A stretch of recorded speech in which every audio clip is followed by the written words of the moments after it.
Well, good morning, everybody, on this beautiful, maybe a little too hot, June 13th morning. It's good to see each and every one of you. I know there's some still traveling out there. We're going to continue on. I know it's surprising in Revelation.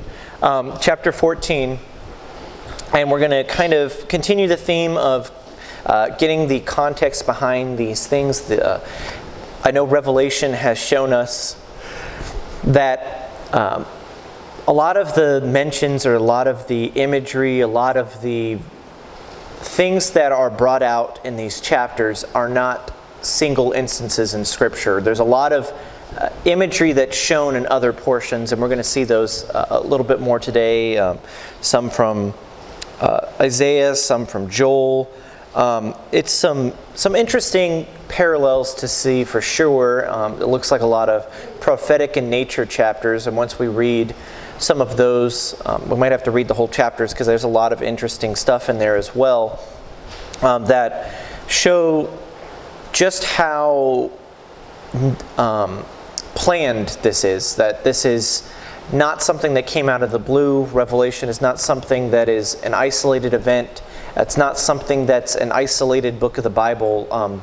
It's kind of treated like that in modern Christianity, and I put that in quotes, but it's kind of treated as a book that we don't reference a lot, and it's not ones that we really go to for like life verses or things like that, but it tends to show that it's Revelation, or the story of Revelation, the prophecies of Revelation are inundated in Scripture, that it's all throughout Scripture.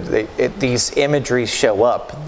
We'll see some of the wine presses, we'll hear the thunderings, we'll see the blood. It's just constant throughout Scripture, these things that show up. So, and I'll hope to show you some of those today. Revelation 14 is the third chapter of this series of like past, present, and future aspects. Revelation 14 is talking specifically about things that will happen even later in the book as well. It references the Battle of Armageddon and things of that nature, and has these things given to John about the things to come, and that he's kind of given this overarching view of Israel in the past in chapter 12, humanity and what's going on in the current state in chapter 13 into a little bit of the future, and then chapter 14 is the future of what's going to happen, what's the culmination of these things. So you could say these are kind of a summary of the end times, really, of the past, present, and future. You could really read chapters 12 through 14 or 12 through 15 and really get what's going on throughout humanity and their history. Last week we really kind of took a pivot, and I felt convicted that I needed to talk about Zion, or the significance of Zion, and what it means to Jewish or historical or Israelite culture. I hope you can understand that I kind of use those synonymously. That it's an important landmark, and I don't want to get too far ahead of myself, but it's going to show up in these cross-references that I'm going to be mentioning here as well, in Isaiah and in Joel, and it's kind of, I'd say kind of interesting, but it is very interesting. We kind of talked about the angels a little bit and how they were, they didn't really, in the presence of God, they kind of took a back seat, and then we see the angel, which looks like the Son of Man, which I believe is Christ. I don't think that it's trying to be too tricky. I don't think it's trying to mess up its imagery. I don't think it's trying to get you with these things. That's my personal opinion of it. I believe that it's Christ. That's my personal opinion of it. But we see these angels take this back seat, and let's just go ahead and read chapter 14, and then I'm going to cross-reference some verses and things in the Old Testament that kind of mention these this imagery of the wine press and things. You'll see the mountain in there, and there's a couple other historical things I kind of wanted to bring out to you that are interesting in nature, or interesting in the way that it kind of fits into our everyday life, I guess you could say. It says in Revelation chapter 14, "And I looked, and lo, a lamb stood on the Mount Zion, and with him 144,000, having his Father's name written in their foreheads. And I heard a voice from heaven as the voice of many waters, and as the voice of a great thunder, and I heard the voice of harpers harping with their harps. And they sung as it were a new song before the throne and before the four beasts and the elders, and no man could learn that song but the 144,000 which were redeemed from the earth. These are they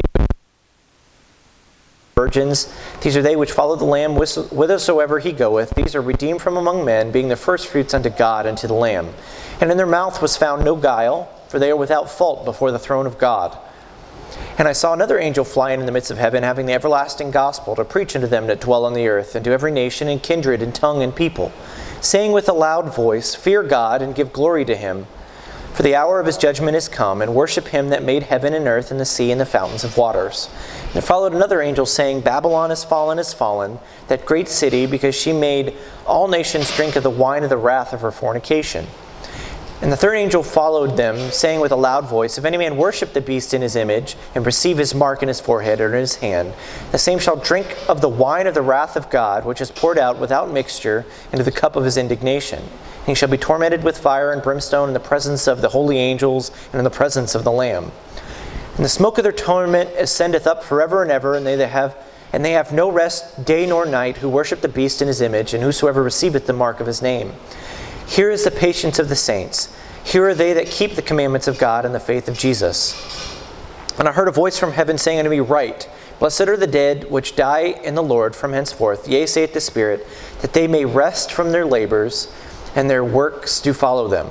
And I looked, and behold, a white cloud, and upon the cloud sat one like unto the Son of Man, having on his head a golden crown, and in his hand a sharp sickle. And another angel came out of the temple, crying with a loud voice to him that sat on the cloud, Thrust in thy sickle and reap, for the time is come for thee to reap, for the harvest of the earth is ripe. And he that sat on the cloud thrust in his sickle on the earth, and the earth was reaped. Another angel came out of the temple which is in heaven, he also having a sharp sickle. And another angel came out from the altar, which had power over fire, and cried with a loud cry to him that had the sharp sickle, saying, Thrust in thy sharp sickle, and gather the clusters of the vine of the earth, for her grapes are fully ripe. And the angel thrust in the sickle into the earth, and gathered the vine of the earth, and cast it into the great winepress of the wrath of God. And the winepress was trodden without the city, and the blood came out of the winepress, even unto the horses' bridles, by the space of 1,600 furlongs. There's a lot here in this chapter. I keep saying that like every week, I think. But there's some very interesting imagery that I kind of want to go back to and talk specifically about certain things as well. Some common themes that we see here. So one of the portions of Scripture I want to go to is Isaiah 34. Isaiah 34 has a lot of similar concepts here, a lot of similar imageries. It has a lot of the same culmination, a lot of the same wrath here. It's 17 verses. I'm going to go through as best as I can. I don't know why my voice is failing me today. So I'm speaking too loud, but I'm normally too quiet. It says, Isaiah chapter 34 verse 1 says, Come near, ye nations, to hear, and hearken, ye people. Let the earth hear, and all that is therein, the world, and all the things that come forth of it. So this is written to everybody. It's kind of an interesting proclamation in Isaiah here. It's written to everybody. And it says, For the indignation of the Lord is upon all nations, and his fury upon all their armies. He hath utterly destroyed them. He hath delivered them to the slaughter. Their slain shall also be cast out, and their stink shall come up out of the carcasses, and the mountains shall be melted with their blood. Interesting things here with the mention of mountains and blood here in Isaiah 34:3. These are the things I want you to kind of remember here. And all the host of heaven shall be dissolved, and all the heavens shall be rolled together as a scroll. and all their hosts shall fall down as a leaf falleth from the vine, as a falling fig from the fig tree. For my sword shall be bathed in heaven. Behold, it shall come down upon Idumea, and upon the people of my curse to judgment. The sword of the Lord is filled with blood, and is made fat with the fatness, and with the blood of the lambs and goats, and with the fat of the kidneys of rams. For the Lord hath sacrificed in Bozrah, and a great slaughter in the land of Idumea. And the unicorns shall come down with them, and the bullocks and the bulls, and their land shall be soaked with blood, and their dust made fat with fatness. For it is the day of the Lord's vengeance, and the year of his recompense for the controversy of Zion. And the streams thereof shall be turned to pitch, and the dust thereof into brimstone, and the land thereof shall become burning pitch. We see the angel of the fire angel mentioned in the latter chapters of 14. And it shall not be quenched night or day, the smoke thereof shall go night forever. From generation to generation shall lie waste, none shall pass through it forever and ever, but the cormorant and the bittern shall possess it, and the owl also and the raven shall dwell in it, and thou shalt stretch out upon the line of confusion and the stones of emptiness. They shall call the nobles thereof to the kingdom, but none shall be there, and all her princes shall be nothing. And the thorns shall come up in her palaces, nettles and brambles in the fortresses thereof, and there shall be an habitation of dragons and of court of owls. Dragons? Interesting to be mentioning here as well. The wild beasts of the desert shall also meet with the wild beasts of the island, and the satyr shall cry to his fellow, and the screech owl shall rest there and find for herself a place of rest. There shall the great owl make her nest, and lay, and hatch, and gather under her shadow, and there shall be vultures also gathered, every one with her mate. Seek out the book of the Lord and read.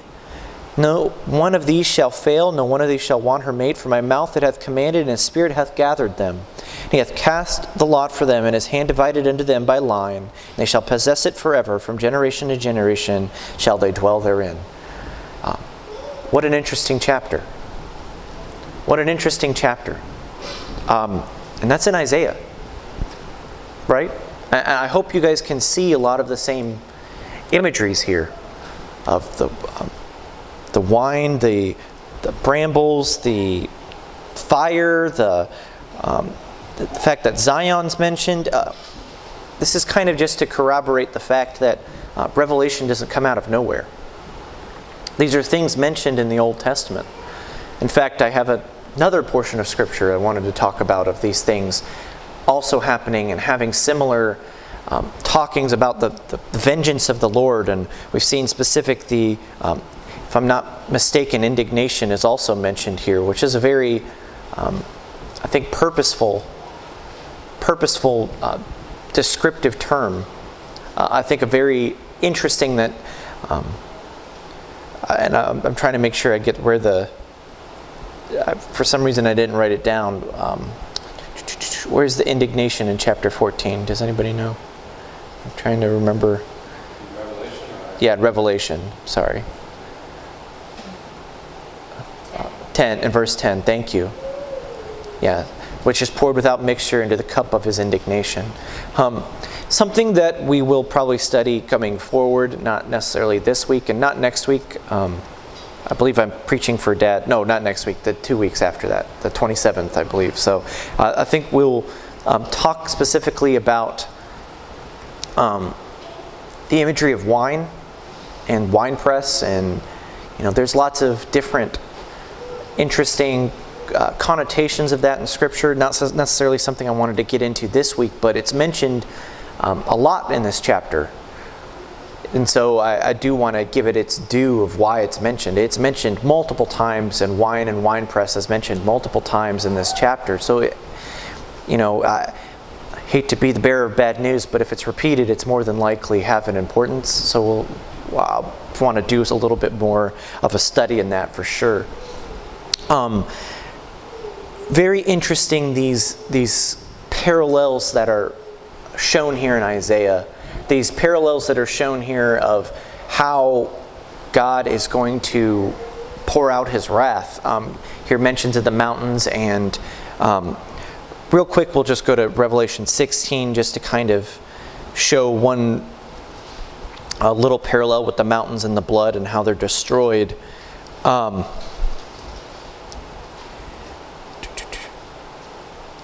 gotta look at it in verse 18, 19, and 20, I don't want to get too ahead of myself here, because this is still probably 10 to 15 years away from me getting there. So I'll have to have you guys remember this for sure. In Revelation 16, 18, it says, "And there were voices and thunders and lightnings, and there was a great earthquake, and such was not since men were upon the earth. So mighty an earthquake, and so great. And the great city was divided into 3 parts. The divided, we see the lines." Revelation 16, verse 18. Am I correct? Yeah, Revelation 16, 18. And then verse 19 now. "And the great city was divided into 3 parts, and the cities of the nations fell. And the great Babylon came in remembrance before God to give unto her for the cup of the wine of the fierceness of his wrath. And every island fled away, and the mountains were not found." If you remember in Isaiah where it said the blood destroyed the mountains. "And there fell upon men a great hail out of heaven, every stone about the weight of a talent. And the men blasphemed God because of the plague of the hail, for the plague thereof was exceeding great." So we see similar imagery in Isaiah talking about how the mountains were destroyed by the blood, and we see it in Revelation chapter 16. This is all kind of to show you that this isn't an isolated event. These are things that were talked of way in the past. These are things that were prophesied. Revelation doesn't exist on an island, even though it was written on an island. Revelation exists cohesiveness with Scripture. In fact, I want you to really focus on what does Isaiah, and real quick we'll go right back to Isaiah. I didn't know you guys didn't know you're going to be turning so much today. Isaiah chapter 34 and verse 16 really gives you I think the meaning of Isaiah 34. I think really gives you the understanding of what this is supposed to do. It gives you the commandment of what you're supposed to do when faced with these great, wrathful, vengeance-filled, the fury of the Lord, these things that have these correlations with the future. It says, "Seek ye out the book of the Lord and read. No one of these shall fail. None shall want her mate, for my mouth that hath commanded, and his spirit has gathered them. Seek ye out the book of the Lord and read." What a great commandment. What a great commandment. Real quick, Don. Well, verses 14 and 15 have to do with wild beasts and animals and cattle. So when it says, "No one of these shall fail, and none shall want her mate," does that speak to the animals? I don't know. Speak to the fact that this habitation is going to be there for so long, and the thorn will come out and so forth. And even in verse 11, it talks about cormorants and bitters and owls and so forth. I think it's talking about the desolation, that there's going to be, where animals are, there usually isn't people. Especially when it's talking about how the thorns and stuff is going to be built up into the temples of these princes and stuff. And I guess it's unnatural. I guess it's one of those things where it says, "And none shall want their mate, for my mouth hath commanded." It's a thing happening specifically because he's commanding it. Go ahead. Well, I think what's happening is that this is the end of time. There aren't going to be seasons, essentially, and animals will mate during different seasons. And so because there aren't necessarily going to be seasons during the millennial reign, I mean, Armageddon is at the end of the tribulation period. So there's going to be no reason for seasons. There's going to be no, and most of these animals, unfortunately, are going to be destroyed because they're under the curse. So It's kind of an interesting parallel to think of, kind of along those same lines. Is it's the reason animals go extinct today. It's we create an unnatural environment for them. We push them out to not have the breeding grounds. I'm going to look up the word want. Usually that means lack. But again, this is also the way to check. Like, not one shall lack for mate, not have a desire. So I'll check it out. Okay, get back to me with that one. So we see that it kind of gives I wouldn't say a better picture, but a bigger picture, a more fuller picture of what the earth will be like. It kind of focuses on the animals, which is, I think, is really interesting, especially in the time of Isaiah, where sacrifices were, required, and that's how that it was. It is what you were thinking it was. Yeah. Not one shall lack for me. So we see this because of the ending of times, like my father is saying, the stress that's going to be the end of times is going to be forcing them to have this, what we would call unnatural disposition, that they don't want to do what they're commanded to do, and because of the alternate commandment that he's given. That's what he says here, "For my mouth it hath commanded." So I just wanted to show you Isaiah 34 there specifically, because it has a lot of really interesting differences, a lot of interesting parallels to the pouring out of wrath here in chapter 14. And then the immediate response at the end of it is "Seek ye the book of the Lord," which is an unbelievable commandment. I mean, it's a beautiful commandment. It's telling you to read. And this is going to kind of, this is me extrapolating something. I believe it's talking about Revelation. I personally believe it's telling people that when the book is complete, seek it out and read it. Because the things that we wrote in Isaiah's time are going to come to in Revelation's time. I personally believe that's a call to me and you. That's a call forward to Christianity, and saying like, hey, the things that I've talked about here, which are divine, you're going to seek out the book of the Lord and read. I don't want to get too, I don't want to get too far into the syntax of everything. But in Isaiah's time, the book of the Lord didn't exist. It was, it was the prophets, maybe some of the Genesis, maybe some of that was in there. But the book of the Lord wasn't something that existed. The Bible didn't exist in Isaiah. Right? That's not too far of a stretch to say. They did not have the complete canonical work of Scripture. They had the Pentateuch. They had some things to learn from. But this has, I think, the essence of the completeness of it, saying like, hey, go read the book of the Lord, which I think is a reference to the Bible. I think this is a call forward. But that's my personal opinion of it. I think it kind of fits with how it slides in with Revelation, of saying this is the completeness of it. Hey, go seek this out and read. For none of these shall fail. All these things were going to come true. So I thought that Isaiah 34, I truthfully don't think I've ever really read Isaiah 34 like that before. I really don't. And it's probably my fault, my inability to focus on it, but it kind of fits too close, at least to me. Another one real quick is Joel chapter 3, and this might bleed over into next week. Joel chapter 3 is a bigger chapter. It has a lot of other very interesting correlations, I believe, with Revelation. Specifically verses 14 through 16 of Revelation 14. Says, "For behold, in those days and that time, when I shall bring again the captivity in Judah and Jerusalem, I will also gather all nations, and will bring them down to the valley of Jehoshaphat, and will plead with them, for they're my people, for my heritage Israel, whom they have scattered among the nations and parted my land. And they have cast lots for my people, and have given a boy for an harlot, and sold a girl for wine, that they might drink.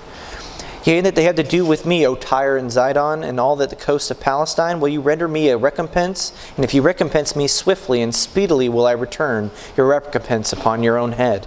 Because ye have taken my silver and my gold, and have carried into your temples my goodly pleasant things. Children also of Judah and the children of Jerusalem have ye sold unto the Grecians, that they might remove them far from their border.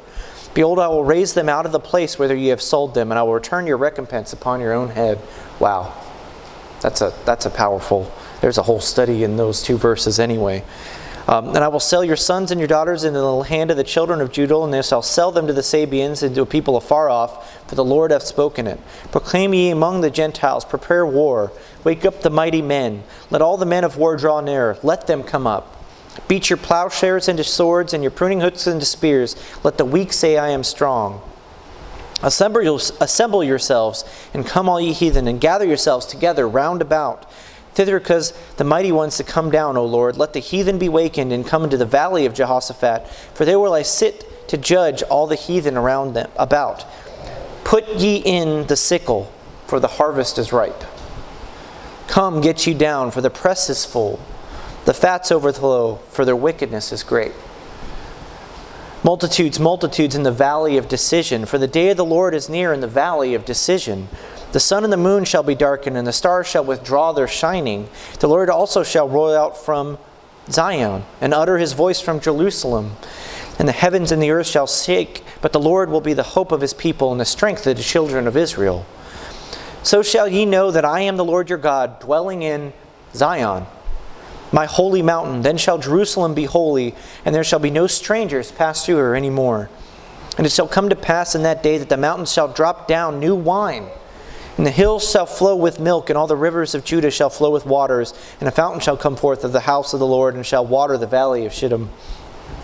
Egypt shall be a desolation, and Edom shall be a desolate wilderness for the violence against the children of Judah, because they have shed innocent blood in their land.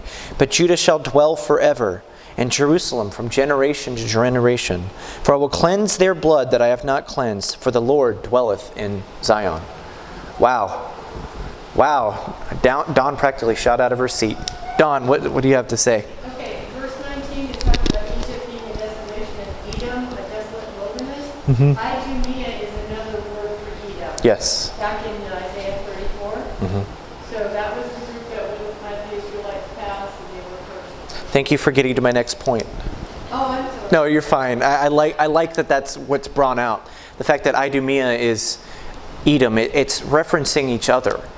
It's calling back to different things. It's referencing forward to Revelation.